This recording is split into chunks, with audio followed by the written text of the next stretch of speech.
To see him, on set that day when we filmed his interview, you could have never guessed that we would lose him a month later. He was full of life, gregarious, excited to talk.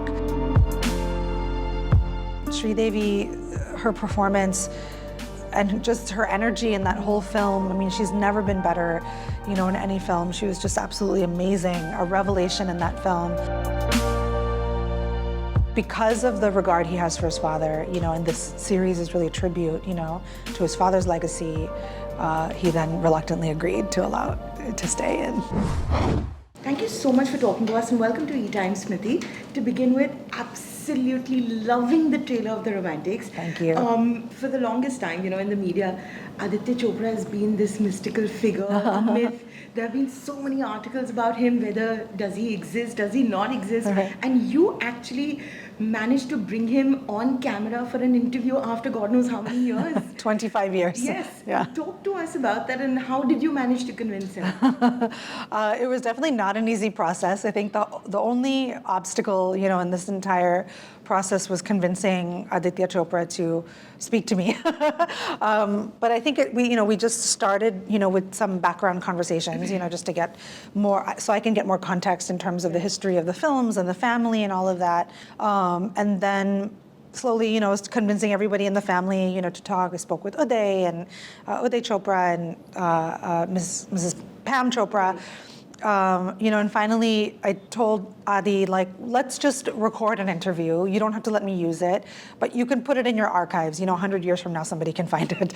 But since we're here, we're filming all this thing, we're telling the story about your family, let's just film something. So he very reluctantly agreed to that. First he said only audio, and then, I said, well, the camera's here, let's just turn the camera on. And then he agreed. And after that, I just, then it was still like, no, you can't use this actually in the series. You can just, whatever, you can use it for background information or what have you, but you can't use it in the series.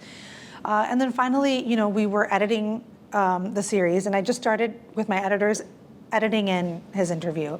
And when I showed it to him later, much later, it was very evident that how important his presence was, in telling the story, especially the story of his father.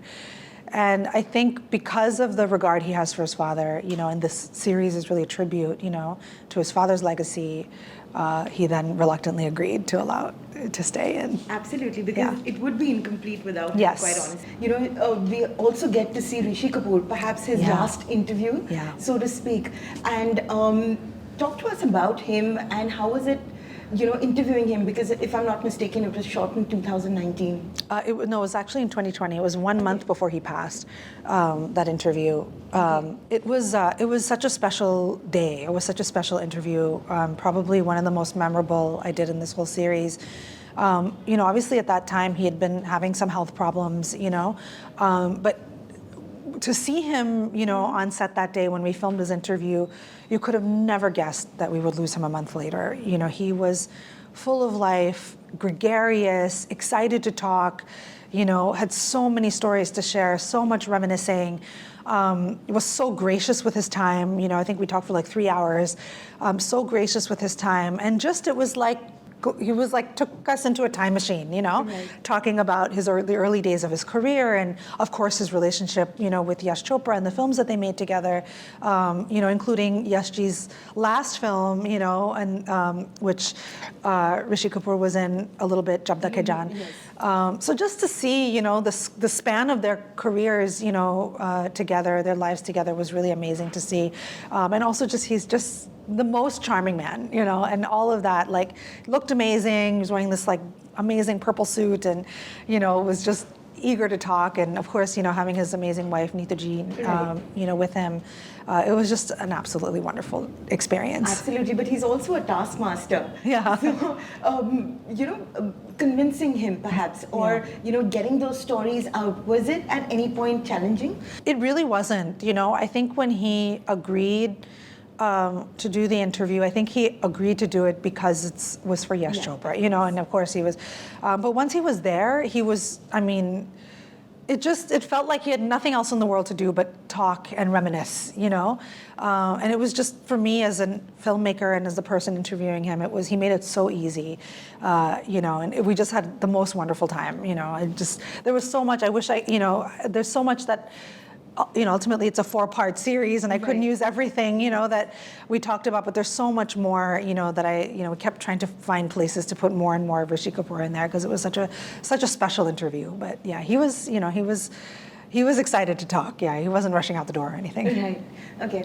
You know, when we talk about, or when we think about YRF, you think about Silsila, you think about Chandni and Dil To Pagal Hai, DDLJ, so many beautiful movies. Yeah. What is your favorite YRF film? I have to say Chandni. It was just that film. Even today, I just watched it last week again. I have no reason to watch it again now because I've seen it probably 25 times now, you know, over the course of making the series and even before.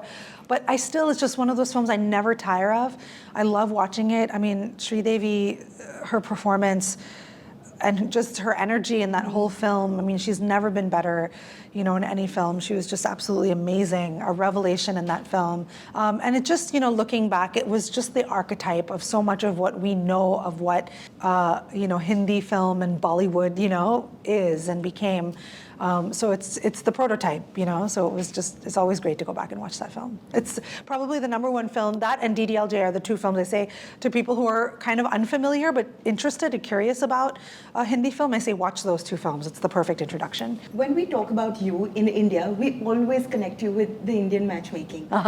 Because, you know, you made Sima Taparia famous. You know, talk to us about that and the journey of making Indian matchmaking. What are the kind of brickbats you got? What are the kind of love that you received for the series? You know, honestly, I think it's more that, like, Sima Taparia made me famous. I knew from the day I met her, and I met her because she was my matchmaker. So I met her 15 years ago when my parents were, you know, trying to get me married. And the minute I met her, I said, this woman is a star. You know, I was just captivated by her. Exactly as she appears on TV is how she is in real life and has always been since I've known her. And so I think, you know, she, you know, really allowed me into the most personal part of her life, you know, when she was going through the marriage process with her own daughter when I made, you know, A Suitable Girl, which was my first film that I directed. And then, you know, when I had the opportunity, you know, to pitch Indian Matchmaking to Netflix and we made Indian Matchmaking, I was so, like, grateful that I got to show the world what I had been seeing, you know, for so many years. And, you know, I can't take any credit for it because she was honestly destined for it. So we were just riding her coattails. It was wonderful talking to you and all the best for the Romantics. Can't wait for 14th of February. Thank you so much. Thank you.